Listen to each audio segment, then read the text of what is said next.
Hürmetlik vatandaş, bugünkü leksiyalarımızı başlayımız. Leksiyalı Sılgacı Rozi. Washington'dan sözleyimiz. Bugünkü Sılgacı 2021 yıl 5 ayının 9. günü hürmetlik vatandaş.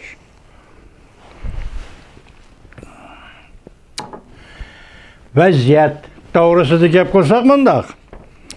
Bugün bu vaziyet doğrusu da sözleydiğim şu işke abzasiyaki işke cümlelik mavzu ne? Xitayning özünün torbettir. Hazır yığından China 247 deydiğen bir torbet payda bulup kaldı. Şu yerda noçiligini körüstüvatıdı. Hazır Xitay YouTube'a koyup berivatıdı. Bunu şu yerden ekildim ben tünüge silahı dedim hürmetli vatandaşım. Bu vaziyette çünkü özü payda kılıvatıdı dedik. Çünkü özü payda kılıvatıdı. Ne dedi? Mesela Amerika'nı Xi Jinping cezalaydıgan oldu. Xi Jinping Amerika mağlup oldu dedi. 2021 yıl iqtisadi cihette Amerika'dan ötüp getidigan yıl dedi. 2021 yıl Cumhuriyet Halk Cumhuriyeti'nin yılı boladı dedi. Bu şu kurultay içilevatkan mezgillerde deyilevatkan gepler bu. Endi bugün şunun ulapla yani şu cunguluklarının torbiti bandak depti. Eylala. Wang Yi qattiq açıqlandı. Wang Yi Cumhuriyet Tashqi İşler Ministeri Wang Yi qattiq açıqlandı. Amerika'nın muhbiriga g'azablendi. Hong Kong'ni qanday qilisizlar? Bu hamda Amerika'nın muhbiri qo'ygan savol bo'lishi mumkin. Hong Kong'ni qanday qilisizlar? Sening ishing bu minister Wang Yi'nin degan gapi ekan. Amerika muhbirining yuzlari qizarib ketdi dedi.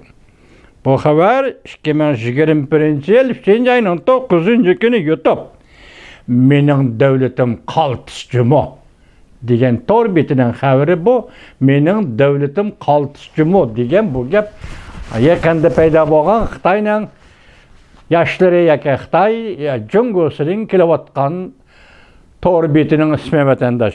Ben diyeceğine birisi çok acayip bir görünüş. Endi bunun kelgeni sel işkilinimiz.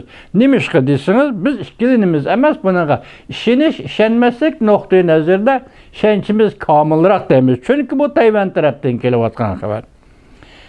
Men cücem. Profesör Cumhuriyet Partiyası en zor tehdittir. Dedi 3 ayının 9 günü. Pulga qaraydigan yıllar bu sizge tanıştık torbeti. Şu torbetinin ikrarı da mundaq çıktı vatandaş. İkrarı çıkan xat. Amerika, Jungo, Fransiya, Angliya, Germaniya denizde zomagerlik talışıvatıdı. Tünügün biz şundaq mezmunda bir leksiya sözüldük sizlerge. Endi bu bugün yetip kepti. Deniz armiyası harbiy tayyorliqlari musobaqasi keskinleşip ketdi. Deniz armiyaları harbiy tayyorliqlar musobaqasi keskinleşip ketdi. Endi biz sizga deydigan yana bir gapimiz nima desiniz hozir bu ishlarni boshlaydigan gaplarni Amerika jimjim. Amerika'da bunun ya qattiq pozitsiya yok, yoki mo'tadil pozitsiya yok. Cungulukla özü sekravatıdır. Hele kazanğı salısızga kovmaşını, kazanğı taşlısınız konakını kanda sekreydi o. Kızıp etilediğin çağda sekrep çıkıdı o. Hazır cungulukla muşu ehvalga düşüp kaldı. Kazandın sekrep etilip çıkan konakның orduga düşüp kaldı. Sebebi ne mi da vatandaş? Mesela bu gepler diplomatiya sahası deyildiğin gepler emez. Hem yukarıda Amerika'nın muhbiri şu kadar açıqlaptı. Onda açıqlaştığımız zörürütü yok. Siz bir çoğun devletten özünüz davatsızlık o. 5300 yıllık medeniyetin var davatsızlık o. 5300 yıllık medeniyeti var bir devletin Tashqi İşler Ministeri. Sen neme çatıqın? Muhbirga sen neme çatıqın? Dep cevap qaytırdıgan iş bulamdı vatandaşlar. Siz dikkat kıldınız bu qatim merkezde yoki Beijing'de echilayotgan ishga qurultay. Siyosiy kengash va xalq vakillar qurultay 9 kun qisqarib ketdi vaqt deyli. Mushu jarayonda Tashqi ishlar ministri Wang Yi Yani bundan eğer gepler varken ertege yazma şekilde kelemde kandak ben şunun qarab turib ataman. Vaňy iki meselege noktalıq toxtaldı. Birincisi Uyg'uriston Şinjan meselesi. İkincisi Hong Kong meselesi.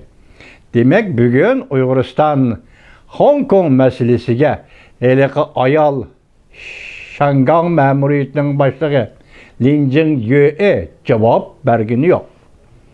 Uyg'uriston meselesiga bu qatim muxbirlarning suoliga qisqacha cevap berdi mi qandaq?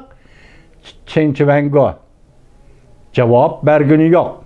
O dedi onun sözü harbiyleştiriş, harbiy usul bilen başqarish, türmeleştirish, türmü şekilde başqurish degandek 3 meseleni o'ttirib qo'ydi.